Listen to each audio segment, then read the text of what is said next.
I'm studying a culture and I've never been there and haven't really met Japanese people, then how much do I really understand it? So I went to Japan in 1992. I studied at a university in Tokyo called Sophia University. At the beginning of the semester, they have this exhibition where all the clubs, maybe hundreds of clubs, everyone demonstrates what they're doing, and then you can choose which club you want to join. And I saw an Aikido demonstration for the first time. And the moment I saw it, I thought, well, that's what I've been wanting to do. And I went to the bookstore and I bought the book called Aikido, and on the back cover it had an address, and that happened to be the address for the World Headquarters Dojo. And so I went there and enrolled that night. And 2 years later, I'm in Japan, I want to practice Aikido. So after work, I decided, all right, I'm going to take a different bus than the one that takes me home, and then got on the train from there, 3 stops, and got off. And I saw someone out on the curb, and I said, I want to practice Aikido. Can you tell me where there's an Aikido dojo? And he said, well, why don't you just go down this alley here? He led into a garage, and that was Abe Seiseki Sensei's dojo. The founder of Aikido, the person we call O-sensei, or great teacher, Abe Sensei was his best friend and his calligraphy teacher. And so I ended up in the dojo of one of 3 people who have ever been a 10th degree black belt in Aikido. That made a big difference.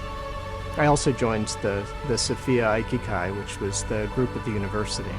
So training with them, as well as training at the World Headquarters, was how I got started in Aikido.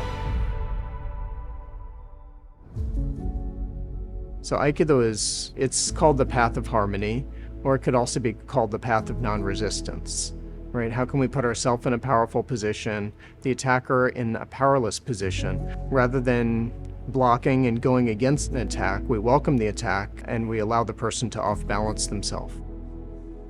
After training for a certain number of years, Abe Sensei, my teacher, told me to open a dojo in the US.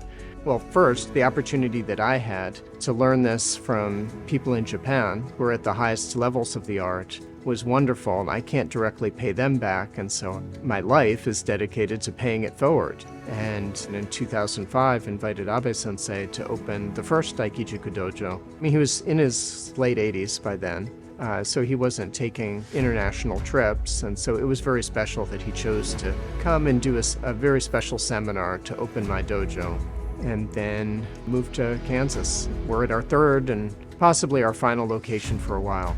Some special programs that we have also differentiate us from other places, and that one program we have it's called a bridge seminar. It really goes against that concept of a master saying, you only train with me, you can't train with anyone else. And it brings people together from different arts or different branches of Aikido in order to learn from each other. We also have a friendship seminar that I host in Kyoto, Japan every year. In the Butokuden. It's the location where if the emperor were to watch a martial arts demonstration, that's where he would do it.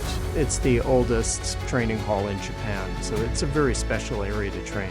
We have a very exciting summer camp called Aiki Camp, which is a summer camp for children where they learn some Aikido, some Kenjutsu, which is sword training. They train with our Three Trails Taiko group. Three Trails Taiko is a wonderful community group that plays Japanese drums. Aikijuku Dojo is really a community, not just a gym. Everyone enters the mat with different goals, whether someone's coming because they want to do fast, hard, what they consider to be more realistic training, or someone's coming here because they want to find peace, or they have difficulty with focus and attention and they want something to help them with that. I think Aikijuku Dojo and Aikido in general has something to offer all of those people, and I really want to share that with as many people as possible.